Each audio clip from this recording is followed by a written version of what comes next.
नमस्कार, स्वागत है आप सभी का उत्तर प्रदेश के हमारे इस बुलेटिन में। आपके साथ मैं अंजलि झा। तो चलिए बुलेटिन की शुरुआत करते हैं इस वक्त की बड़ी खबर के साथ। सीएम योगी आदित्यनाथ का दिल्ली का दौरा है। दोपहर के 3:30 बजे यूपी सदन पहुंचेंगे सीएम योगी आदित्यनाथ। बीजेपी के शीर्ष नेतृत्व से भी इस दौरान मुलाकात संभव है और साथ ही साथ कई महत्वपूर्ण मुद्दों पर भी चर्चा करेंगे।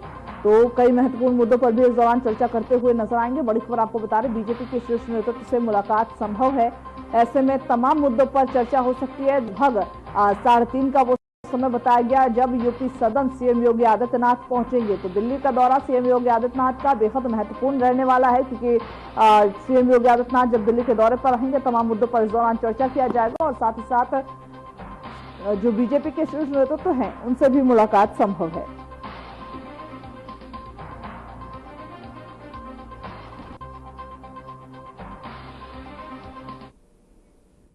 वो उत्तर प्रदेश के मुख्यमंत्री योगी आदित्यनाथ ने हरदोई में गंगा एक्सप्रेसवे के निर्माण कार्य का निरीक्षण किया है और इस दौरान ही उन्होंने परियोजनाओं की प्रगति की समीक्षा ली।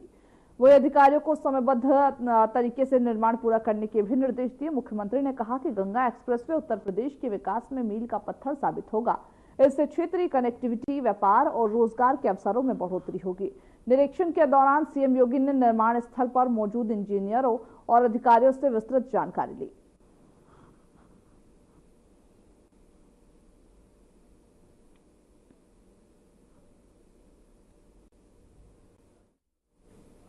उत्तर प्रदेश सरकार ने जनपद लखीमपुर खीरी में बाढ़ बचाव संबंधित परियोजनाओं को 10 से 12 जून 2025 तक पूरा करने के आदेश दिए। इन कार्यों की निगरानी और पर्यवेक्षण के लिए नोडल अधिकारी की तैनाती भी की जाएगी, ताकि योजनाओं का समय पर सही तरीके से कार्यान्वयन किया जा सके। साथ ही जनप्रतिनिधियों के समन्वय से लखीमपुर खीरी के विकास के लिए विभिन्न योजनाओं का खाका भी तैयार किया जाएगा, ताकि जनपद में जलवायु परिवर्तन और बाढ़ जैसी समस्याओं का प्रभावी तरीके से समाधान किया जा सके। वो अधिकारियों को निर्देश ये भी दिए गए कि वे स्थानीय स्तर पर हर पहलू को ध्यान में रखते हुए योजनाओं की कैसे काम करना है उसकी योजना बनाएं और उन्हें लागू करें।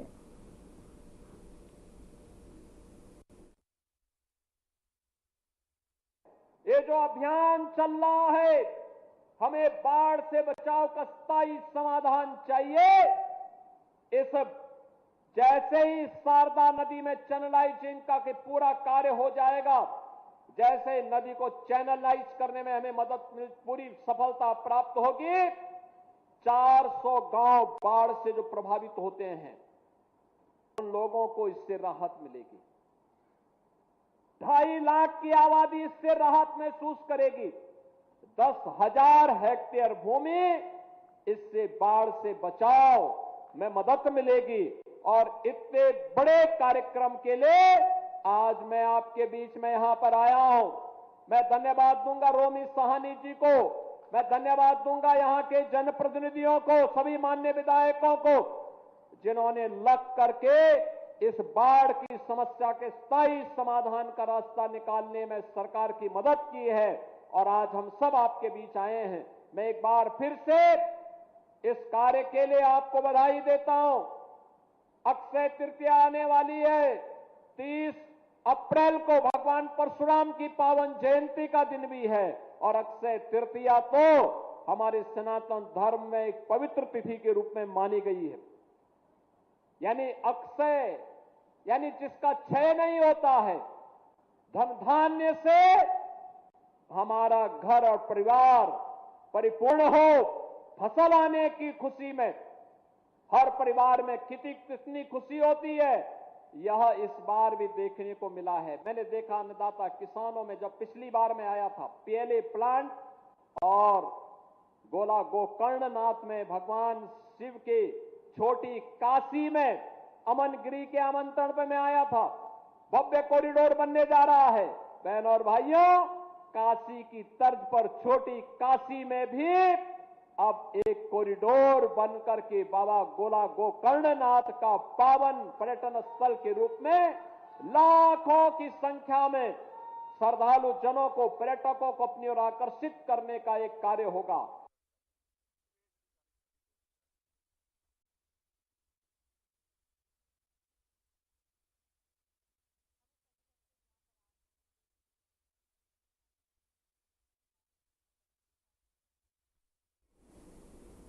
वही समाजवादी पार्टी की एक अहम बैठक होने जा रही, जिसमें मुलायम सिंह यूथ ब्रिगेड के सदस्य और पार्टी के प्रमुख नेता उपस्थित होंगे। इस बैठक में अखिलेश यादव कार्यकर्ताओं को संबोधित करेंगे और 2027 के विधानसभा चुनाव की रणनीति पर भी इस दौरान चर्चा कर सकते हैं।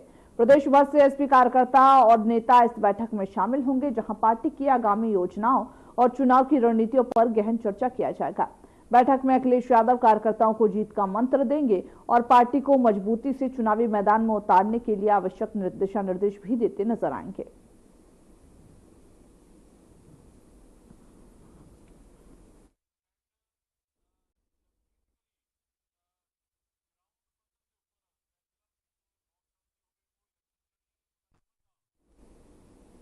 वो उत्तर प्रदेश के प्रयागराज में शिक्षा निदेशालय में आग लगी है, जिसको लेकर सियासत गर्म हो गई है। समाजवादी पार्टी के अध्यक्ष अखिलेश यादव ने इस घटना पर सवाल उठाया।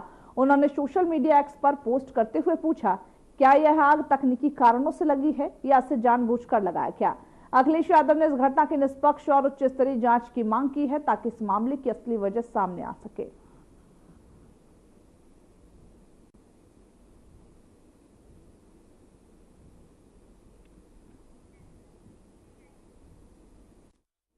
चलिए इस बीच बड़ी खबर की ओर रुख कर लेते हैं, जहां छात्रावास निःशुल्क कोचिंग सेंटर उद्घाटन है। आज सुनील बंसल लोधी छात्रावास उद्घाटन करेंगे। बीजेपी राष्ट्रीय महामंत्री सुनील इसका उद्घाटन करेंगे।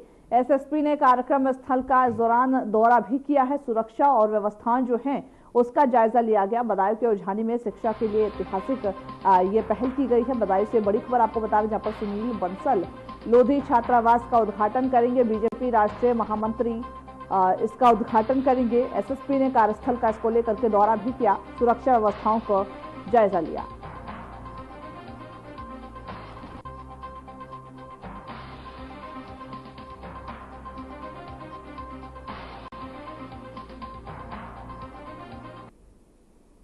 तो बदायूं के ओझानी में इस ऐतिहासिक पहल को देखा जाएगा, जब छात्रावास का उद्घाटन किया गया। निःशुल्क कोचिंग सेंटर का इस दौरान उद्घाटन किया गया है और इसमें जो लोग थे वो उपस्थित रहे और साथ ही साथ इस कोचिंग सेंटर के उद्घाटन में शामिल हुए।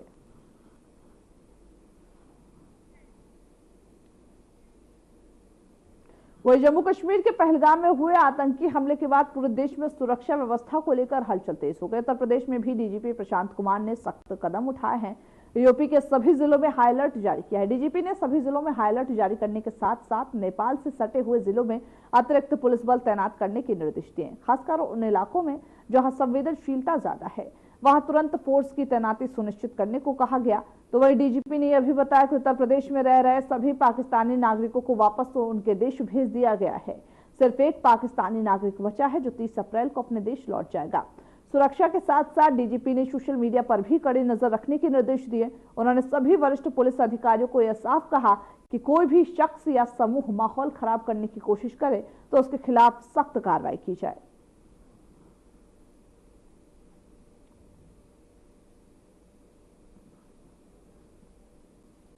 वही हाल ही में हुए आतंकी हमलों के बाद पीलीभीत जिले के डीएम और एसपी ने इंडो नेपाल बॉर्डर का निरीक्षण किया है। इस दौरान उन्होंने पीएफ नेपाल सशस्त्र सीमा बल और स्थानीय पुलिस बल के साथ संयुक्त रूप से बॉर्डर का निरीक्षण किया। थाना हजारा क्षेत्र के इंडो नेपाल बॉर्डर पर हुए इस दौरे के दौरान ही सुरक्षा बलों को सतर्क रहने के निर्देश दिए गए और सीमा पर सुरक्षा व्यवस्था को मजबूत करने के उपायों पर भी चर्चा की गई। अधिकारियों ने सीमा पर चौकसी बढ़ाने की आवश्यकता पर जोर दिया और स्थानीय अधिकारियों को निर्देश दिए कि वे किसी भी संदिग्ध गतिविधि के प्रति अलर्ट रहें।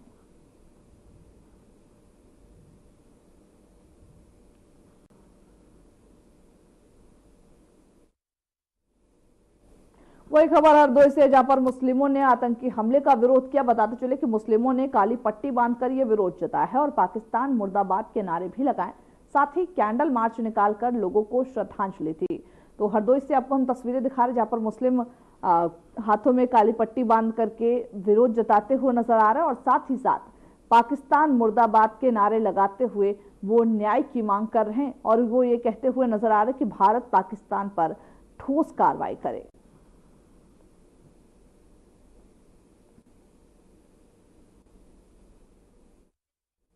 तो इसी बीच बड़ी खबर की ओर रुख कर लेते, जहां नगर निगम की विज्ञापन आय से रिकॉर्ड तोड़ उछाल हुआ है। पिछले साल की तुलना में अगर बात करें तो 109% अधिक राजस्व प्राप्त हुआ है। प्रदेश के 17 नगर निगमों में ये दूसरा स्थान है। वसूली के क्षेत्र में नया कीर्तिमान स्थापित किया गया है। शहर के लिए यह गर्व का विषय है। तो अयोध्या में जहां प्रदेश के जो कई ऐसे क्षेत्र हैं जहां पर एक बड़ा राजस्व इस बार हासिल किया गया है, नगर निगम के विज्ञापन आय में रिकॉर्ड तोड़ उछाल देखा गया है और इसी उछाल के साथ 109% अधिक राजस्व पिछले साल की तुलना में वृद्धि की गई है। 17 नगर निगमों का में यह दूसरा स्थान बताया जा रहा। वसूली के क्षेत्र में भी नया कीर्तिमान स्थापित करते हुए शहर नजर आया है।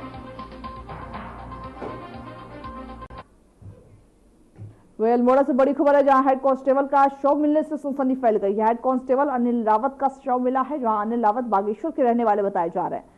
उद्यम सिंह नगर से ट्रांसफर होकर अल्मोड़ा आए थे। लोअर लिंक रोड के पास ये शव मिलने की सूचना मिली थी। वही हेड कांस्टेबल की मौत के कारणों का अभी तक पता नहीं चल सका है। पुलिस ने पड़ताल कर बॉडी को मोर्चरी में रखवा दिया। तो अनिल रावत जो है वो बागेश्वर के रहने वाले बताए जा रहे, जिनका कुछ दिनों पहले ट्रांसफर हुआ था। हालांकि शव मिलने से हड़कंप मचा हुआ है। लगातार इसको लेकर के छानबीन किया जा रहा है। अल्मोड़ा में हेड कांस्टेबल का शव मिलने से सनसनी फैल गई है। मौत का क्या कुछ कारण है उसको लेकर के जांच पड़ताल किया जा रहा। बॉडी को हालांकि अभी मोर्चरी में रखवा दिया गया। आगे की कार्रवाई जारी है। वही प्रयागराज स्थित उत्तर प्रदेश शिक्षा जो निदेशालय है उसके 2 अनुभागों में सुबह अचानक आग लग गई, जिससे हड़कंप मच गया। आग की सूचना मिलते ही दमकल विभाग की कई गाड़ियां मौके पर पहुंची और आग बुझाने का प्रयास किया गया। बताया जा रहा है कि निदेशालय की जिस इमारत में आग लगी वहां पर कई महत्वपूर्ण दस्तावेज और रिकॉर्ड्स रखे हुए थे। आग लगने के कारणों का अभी तक पता नहीं चल सका है, लेकिन शुरुआती आशंका शॉर्ट सर्किट बताई जा रही। साथ ही आसपास के इलाके को भी खाली कराया गया ताकि किसी तरह की कोई अनहोनी ना हो। घटनास्थल पर आला अधिकारी भी पहुंच चुके हैं और स्थिति पर नजर बनाए हुए हैं।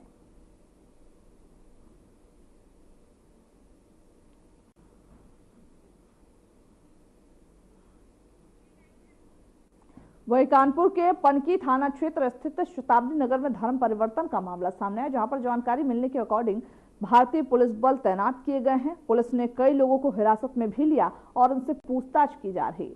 वही धर्म परिवर्तन की सूचना मिलते ही बजरंग दल के कार्यकर्ता भी थाने पहुंचे और मामले को लेकर के विरोध जताया है। प्रशासनिक अधिकारी मौके पर मौजूद है और पूरे मामले की गंभीरता से जांच कर रहे हैं।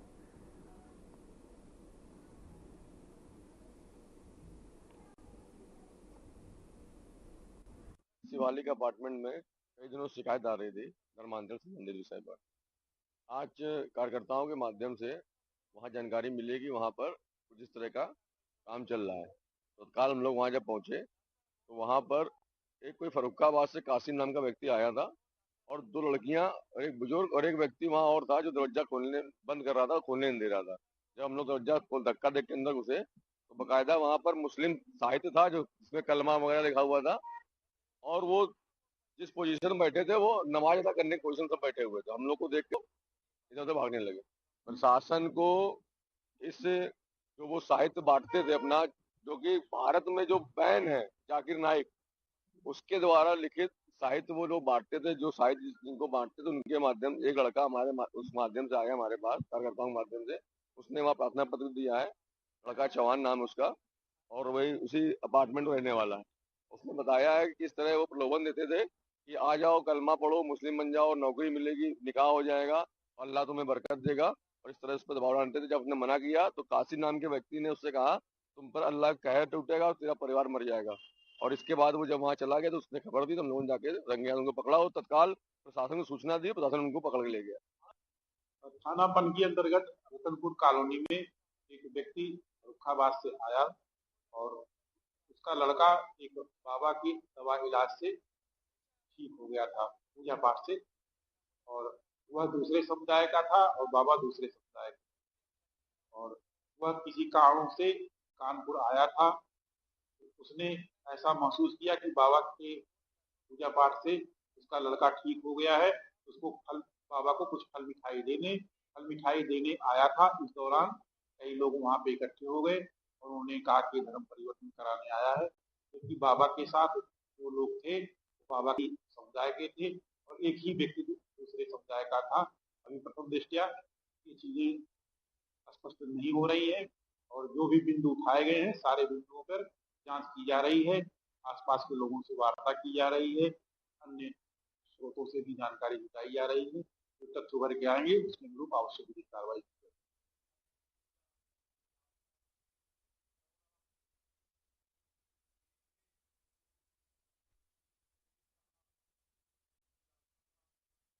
उन्नाव में एसपी दीपक भूकर के निर्देशन में पुलिस और आबकारी टीम ने अवैध कच्ची शराब के खिलाफ संयुक्त अभियान चलाया, जहां पुलिस ने ड्रोन से चिन्हित कर कार्रवाई की है। बताते ही अभी चले कि पुलिस ने एक अवैध शराब भट्टी को नष्ट कर 200 लीटर लहन बरामद किया है। इसके साथ ही साथ पुलिस ने शराब बनाने के सभी उपकरणों को भी नष्ट किया है।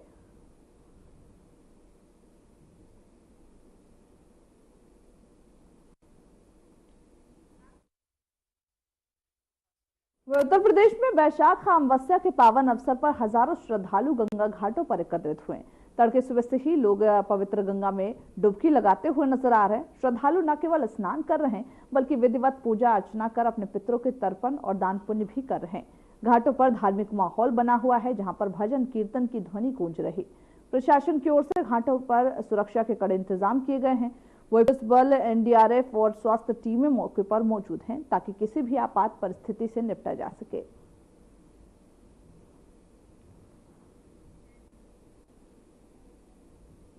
उत्तर प्रदेश में भीषण गर्मी का सिलसिला जारी है। प्रदेश में दिन के समय तेज धूप निकलने से लोगों को काफी दिक्कतों का सामना करना पड़ रहा। रात में भी मौसम गर्म रह रहा है। इसकी वजह से प्रदेश की जनता को दोहरी मार झेलनी पड़ रही। हालांकि आने वाले दिनों में मौसम सुहाना हो सकता है। मौसम विभाग की माने तो प्रदेश में बारिश का सिलसिला शुरू होने जा रहा है। इसी क्रम में आज प्रदेश के पूर्वी हिस्से में कहीं कहीं बारिश होने की संभावना है। तो वह इस दौरान देखा जा रहा कि राजधानी लखनऊ में मौसम का मिजाज बदला। तेज धूप के बाद आसमान में बादल छाए हुए हैं। अगले 2 दिन तक मौसम सामान्य रहेगा।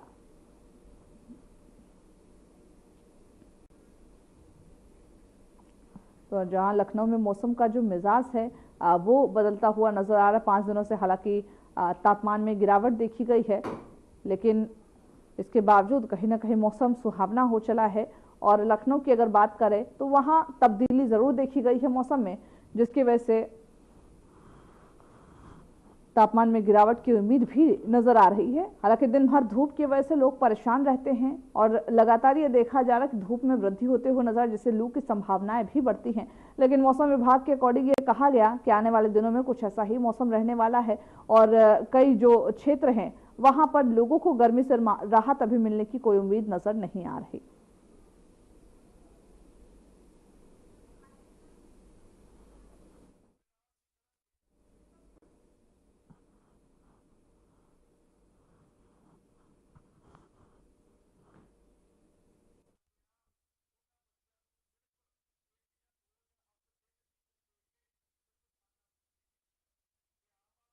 तापमान में गिरावट की उम्मीद देखी जा रही है।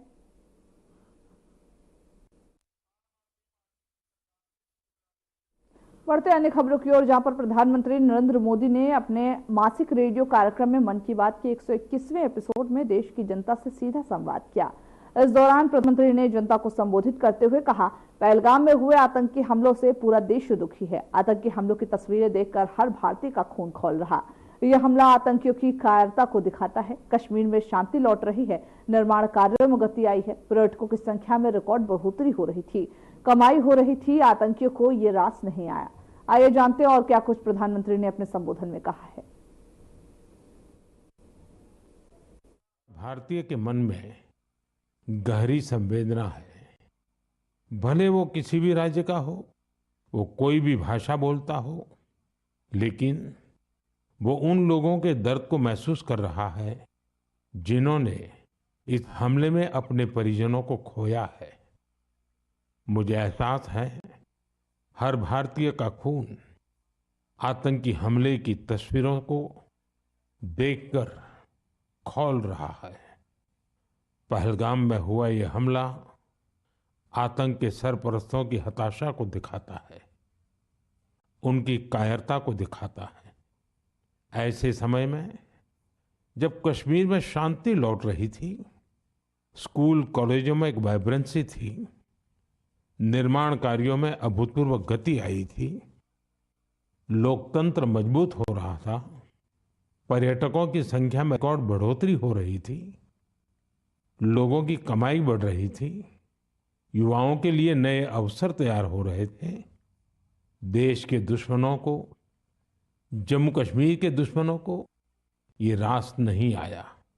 आतंकी और आतंक के आका चाहते हैं कश्मीर फिर से तबाह हो जाए, और इसलिए इतनी बड़ी साजिश को अंजाम दिया। आतंकवाद के खिलाफ इस युद्ध में देश की एकता, 140 करोड़ भारतीयों की एकजुटता हमारी सबसे बड़ी ताकत है। यही एकता आतंकवाद के खिलाफ हमारी निर्णायक लड़ाई का आधार है। हमें देश के सामने आई इस चुनौती का सामना करने के लिए अपने संकल्पों को मजबूत करना है। हमें एक राष्ट्र के रूप में दृढ़ इच्छा शक्ति का प्रदर्शन करना है। आज दुनिया देख रही है, इस आतंकी हमले के बाद पूरा देश एक स्वर में बोल रहा है। साथियों, भारत के हम लोगों में जो आक्रोश है, वो आक्रोश पूरी दुनिया में है।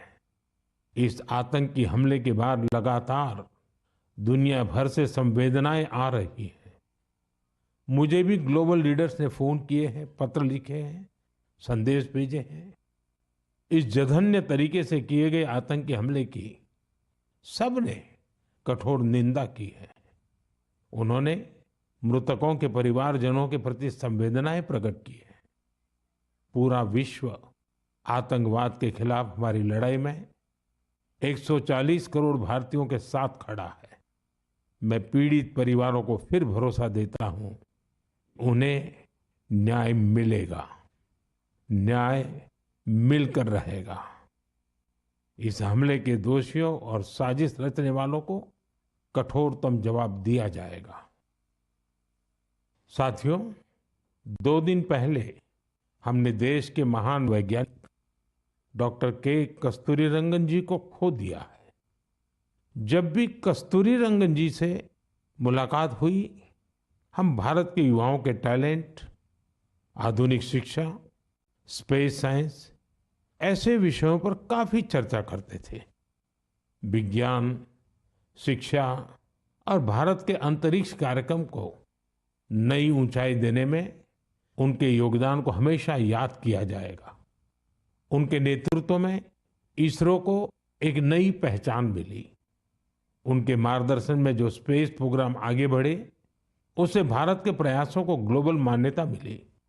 आज भारत जिन सैटेलाइट्स का उपयोग करता है, उनमें से कई डॉक्टर कस्तूरीरंगन की देखरेख में ही लॉन्च की गई थी। उनके व्यक्तित्व की एक और बात बहुत खास थी, जिससे युवा पीढ़ी उनसे सीख सकती है। उन्होंने हमेशा इनोवेशन को महत्व दिया। कुछ नया सीखने, जानने और नया करने का विजन बहुत प्रेरित करने वाला है। डॉक्टर के कस्तूरीरंगन जी ने देश की नई राष्ट्रीय शिक्षा नीति तैयार करने में भी बहुत बड़ी भूमिका निभाई थी। डॉक्टर कस्तूरीरंगन 21वीं सदी की आधुनिक जरूरतों के मुताबिक फॉरवर्ड लुकिंग एजुकेशन का विचार लेकर आए थे। देश की निस्वार्थ सेवा और राष्ट्र निर्माण में उनके योगदान को हमेशा याद किया जाएगा। मैं डॉक्टर के कस्तूरीरंगन जी को विनम्र भाव से श्रद्धांजलि अर्पित करता हूं।